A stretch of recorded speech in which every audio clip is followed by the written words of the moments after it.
বাংলাদেশ ক্রিকেটের সবচেয়ে বড় তারকা সাকিব আল হাসান এখন সময় কাটাচ্ছেন সাব্বির রহমানের সাথে। হ্যাঁ দর্শক, এটাই বাস্তব। বেশ কিছুদিন ধরে রাজনৈতিক কারণে দলের বাইরে রয়েছেন সাকিব আল হাসান, থাকছেন দেশের বাইরে। এবার সাকিবের সাথে সঙ্গী হলেন সাব্বির রহমান। সাব্বির রহমানও দেশের বাইরে রয়েছেন ক্রিকেটীয় খেলার জন্যই। তবে যে আলোচনাটা চলে আসে সেটা হচ্ছে সাকিব আল হাসান এবং সাব্বির রহমানের জাতীয় দলে প্রত্যাবর্তন।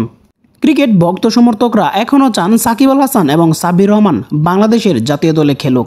যদিও এ বিষয়ে মাথা ঘামাচ্ছেন না BCB, Bangladesh cricket board. Shakib এবং সাব্বিরের ব্যাপারে কোনো সিদ্ধান্তই তারা এখন পর্যন্ত নেননি।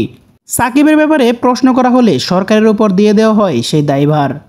তবে সাকিব আল হাসান আদৌ কি জাতীয় দলে ফিরবেন কিনা তা নিয়ে রয়েছে অনেক ধোঁয়াশা। তবে সাকিব ক্রিকেটের বাইরে নন, তিনি নিয়মিত ক্রিকেট খেলে যাচ্ছেন, প্র্যাকটিস করে যাচ্ছেন নিয়মিতই। সম্প্রতি সাকিব আল হাসানের সাথে দেখা হয়ে গেলেন বাংলাদেশের আরেক হার্ড হিটার ব্যাটসম্যান সাব্বির রহমানের। দেখা গেল একই ড্রেসিং রুমে দুজনকে।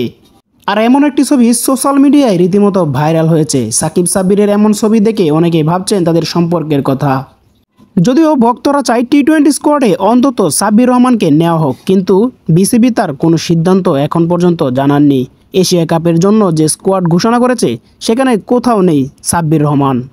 প্রিয় দর্শক, আপনি কি চান সাকিব আল হাসান এবং সাব্বির রহমান জাতীয় দলে খেলুক? বিস্তারিত কমেন্ট করে জানিয়ে দিন।